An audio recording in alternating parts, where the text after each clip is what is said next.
Well, let's get going. Let's kick it off with you have a behind the wheel coming up on Thursday. Again, Yeah, members can get that early access. And yeah, basically one of the things they were talking about is how Lyft exploiting drivers with Express Drive and what's going on there. So let's yeah. talk about that. Yeah, I've been getting a lot of emails about this. When are you going to talk about this? When are you going to talk about this? I'm going like, we are going to talk about it. We have so much to talk about that it was time to talk about it. And when I get overwhelming amount of emails on a similar or same subject from different drivers in different cities, then I start paying attention because that means something is going on that we need to talk about. We need to bring it out, into the daylight. And in fact, this Thursday, like Chris mentioned, would this driver is not in Vegas, but there was a driver in Vegas who reached out to me who had a car crash, and unfortunately, he's only on the Lyft platform, and he went and rented through Hertz an EV, and I mean, he reached out multiple times, and I wasn't ignoring him, but then ultimately I ended up speaking to him in person, and I was so compelled that I ended up doing a behind the wheel episode that we release every Thursday, 8 a.m. Pacific, 11 a.m. Eastern. Go watch that. His story is like unbelievable. And then this driver reached out to me. He goes, Sergio, they're screwing us with Lyft Express Drive, and obviously it's the rental part of it. I mean, look, the screenshots are self-explanatory. On the left, Hertz's bill for this car, which was a Polestar. Obviously, we blacked out his name and his contract number and all that. Was $477.42 for the week, people. This is before charging, okay? I mean, if you're going to spend another 50, 80, 100 bucks maybe on charging, $600 a week on a rental, okay, as bad as some markets are, you have to work literally like 25 hours just to pay for the car. And let's say you're averaging 22, 25 bucks an hour. That's just the car, and then whatever you do. However, the difference between Chris, Lyft, and Uber is that when you do rent through Uber and Hertz, let's say, the transaction is between you and Hertz, basically, right? You put up your credit or debit card, you put the deposit down, and you start the week with a zero on your earnings, and then every week, if you continue the rental, your account will be debited on the credit card or the debit card. Unfortunately, Lyft, once you deal with Hertz, not only you have a bill from Hertz that this is his final bill for just 1 week, and what Lyft does, Lyft hits you with a negative immediately on a Monday. So, and this was the number that Lyft hit this driver with.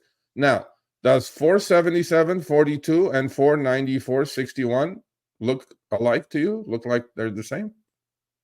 No. Similar, but not really close. Well, 20 bucks, or something in that range. And so I did the story, and I'm going to do an article about this too. Look, people, if you're going to rent, rentals have a space and a place.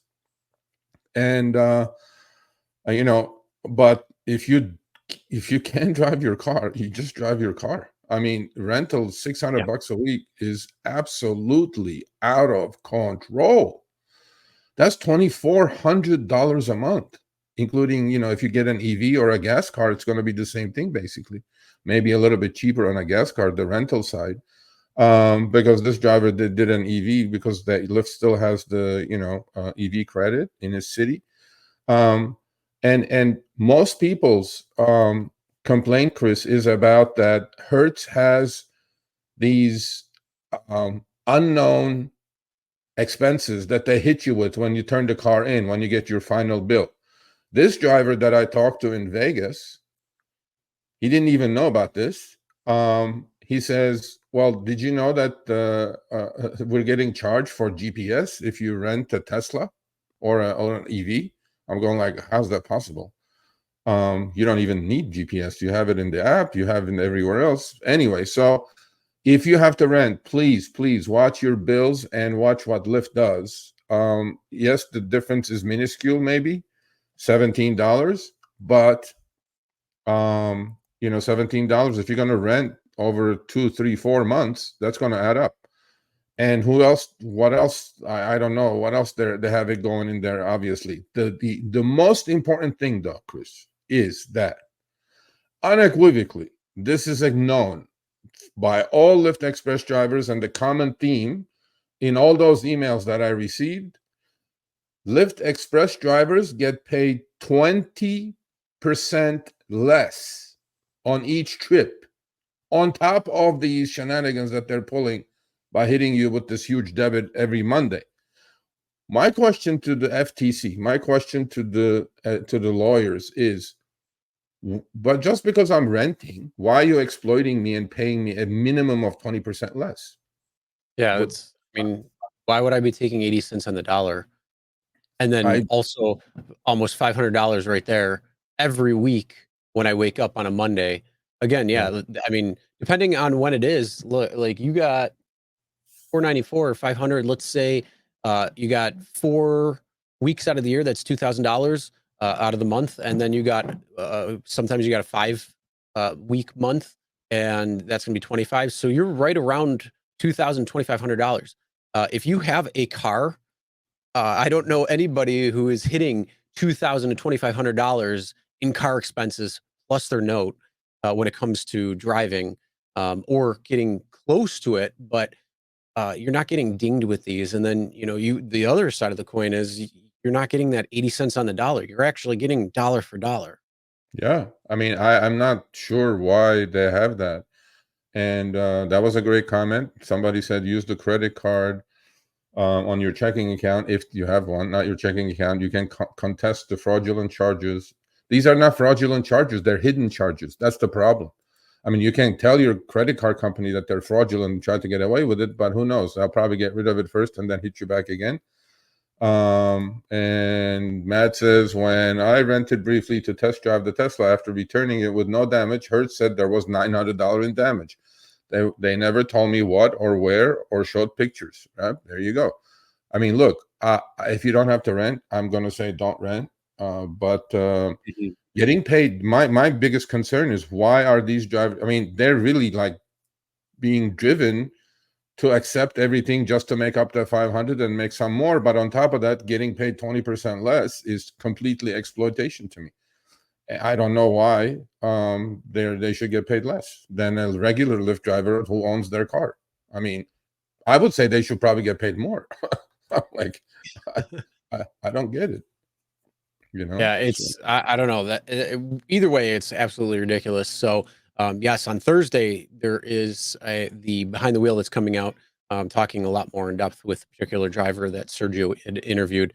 Again, yeah. members already have access to that video, so if you want to check that out now, see what it's all about, especially if you're, thinking about a possible rent situation, if you had that in your mind. There are times when it makes sense, but in the grand scheme of things overall, you got to really watch your P's and Q's and make sure everything is in line, and see all of these hidden fees and all of that stuff, and make sure you know that beforehand, or something. Get Yeah, an actual. I'm just stuck on the 20% less pay. That's what Yeah. I'm Oh, stuck on. that's crazy. I don't understand that one. Yeah, I it don't, I is. don't know how that's even legal. Yeah. I mean, that's I don't know. So that's the common theme though. 25% less. I'm going like, that's ridiculous. I mean, it's tough enough as it is. You're getting $5 chips for 20 minutes. Why should I get paid Mhm. 20% less? But anyway. Yeah, that's insane. All right, thanks for watching. That short little clip was from our live stream, Show Me the Money Club with Sergio and myself, Tuesdays, 6 p.m. Eastern, 3 p.m. Pacific. Make sure you subscribe, turn on all notifications so you'll be notified when we go live, as well as all of our awesome content. Make sure to check out this video right here, which will take you to the entire live stream, or check out this video right there. All right, drive smart, everyone.